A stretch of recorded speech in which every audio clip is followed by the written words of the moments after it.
Saludo nuevamente a todas y todos en este 99º testimonio a título personal sobre la pandemia de la COVID-19. Decíamos en los últimos dos testimonios que en los toros no había quinto malo, y pareciera que en efecto, el quinto toro de la quinta oleada causada por Omicron y por sus subvariantes conocidas, incluida B4, B5 y BA2.75 centauros, no han tenido un efecto tan malo para los pacientes que se contagian. Bueno, salvo para los que no se vacunaron o para quienes tienen comorbilidades importantes, como hemos dicho en otros testimonios. Pero ¿qué ha pasado con centauros y con la preocupación de toda la comunidad científica por su capacidad de evadir de inmunidad y de ser potencialmente hasta 5 veces más contagiosa? Comentábamos apenas hace 3 semanas que en la 12ª reunión del Comité de Emergencias de la Organización Mundial de la Salud se hacía énfasis en que el comportamiento del virus de la COVID-19 era aún impredecible, porque el virus sigue circulando, sigue variando, sigue mutando, y es una realidad que por eso aún es impredecible su comportamiento. Hoy, por estas razones, pareciera que como si fuera una carrera de caballos, existiera todavía una competencia entre el virus SARS-CoV-2 y sus diferentes subvariantes. No olvidemos la capacidad que tienen todos los virus de mutar, de cambiar, para seguir presentes, para sobrevivir y con ello, queriendo o no, seguir dañando al ser humano, aunque quizá ni siquiera sea ese su objetivo. Es decir, es una lucha por la subsistencia, como lo dijera Charles Darwin. Es en este sentido que Centauro puso en alerta a toda la comunidad científica, y sobre todo por lo que pasó en la India y por la posibilidad real de diseminación en todo el mundo. Y así, junto con las subvariantes B4 y B5, todas ellas de Omicron, son las responsables de la quinta ola, pero pudieran ser también las responsables de la sexta ola o de las que vengan. Mientras el virus siga circulando, este puede variar y buscar evadir la inmunidad y seguir sobre todo subsistiendo.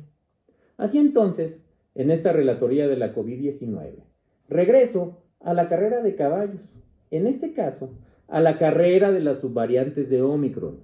¿Quién es hoy quien lidera la competencia? Y por un lado está B5, está B4, pero no olvidar a centauros, a BA2.75.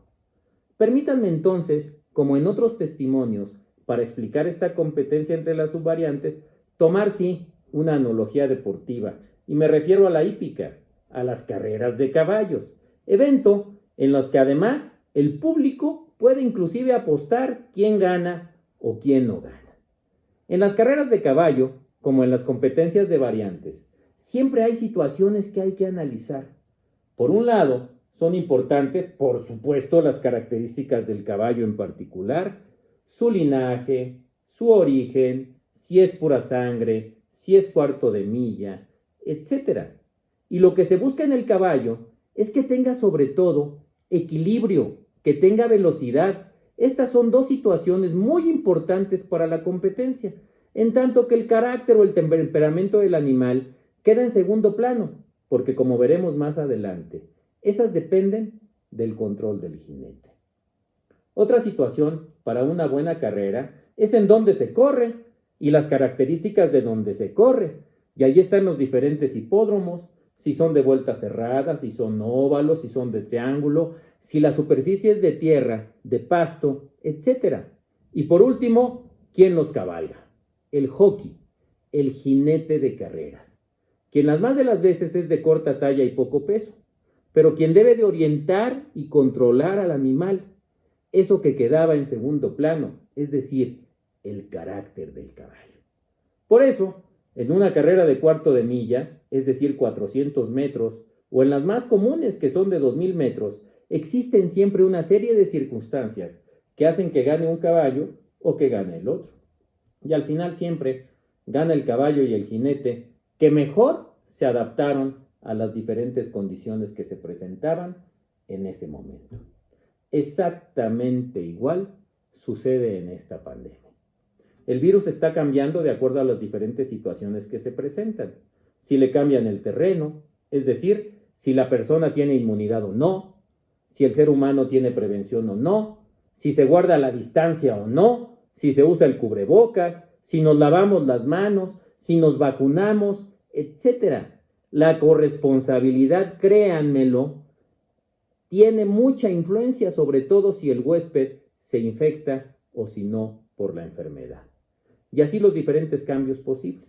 Y así el virus sigue compitiendo para ver cuál es el que circula, el que mejor se adapta, el que sobrevive e indirectamente el que sigue dañando, en este caso, al ser humano.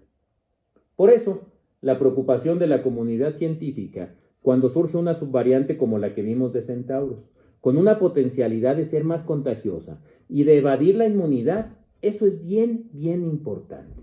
Por eso, la pregunta de la comunidad científica en estas semanas es qué ha pasado con el comportamiento del SARS-CoV-2 en la India, en donde se presentó además por primera vez esta variante, la de Centauros. ¿Cuál ha sido el comportamiento? ¿Cómo está el número de casos? Y la respuesta es que por fortuna en este momento el comportamiento es el de una meseta. Y si bien es cierto que vea 2.75 Centauros tiene todavía una circulación común en la India, y que también es cierto que tiene ventajas en relación a las otras variantes circulantes, se ha notado que vea 2.75 Centauros se está extendiendo, pero ¿dónde? En regiones donde no tiene que competir con BA5, sino más bien con la variante que le dio origen, es decir, con BA2. En términos claros, cuando se enfrenta Centauro a BA5, este circula más y gana. Por ello, pareciera que BA 2.75, y ojalá así sea, pudo haber alcanzado ya su punto máximo. Y lo que es más importante es que no ha habido un gran aumento en las hospitalizaciones o muertes en la India desde que surgió Centauros.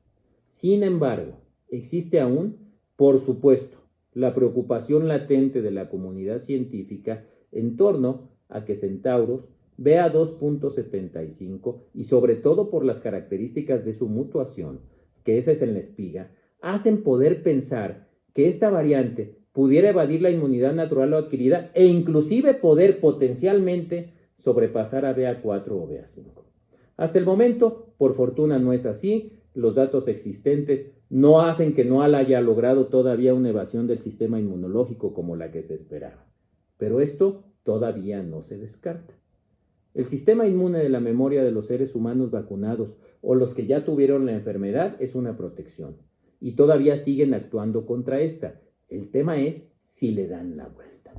Y es claro que si bien esta inmunidad podría ser suficiente, también podría ser que no, y es ahí donde la reinfección, como lo hemos visto en esta quinta ola, y donde todavía puede dar por mucho más transmisión y contagio del virus. Sin embargo, también es cierto que esta inmunidad obtenida, ya sea, como lo dijimos, de manera natural o adquirida, son las que han podido presentar que las complicaciones y las hospitalizaciones sean menores. Por último, es más que claro que ante las latentes variantes y las subvariantes, la única estrategia probada es la vacunación, los refuerzos y, como dijimos, las medidas de contención. Y si eres personal de salud, primero, muchas gracias por lo que vales, por lo que significas y por lo que todavía significarás en la pandemia. Muchas gracias.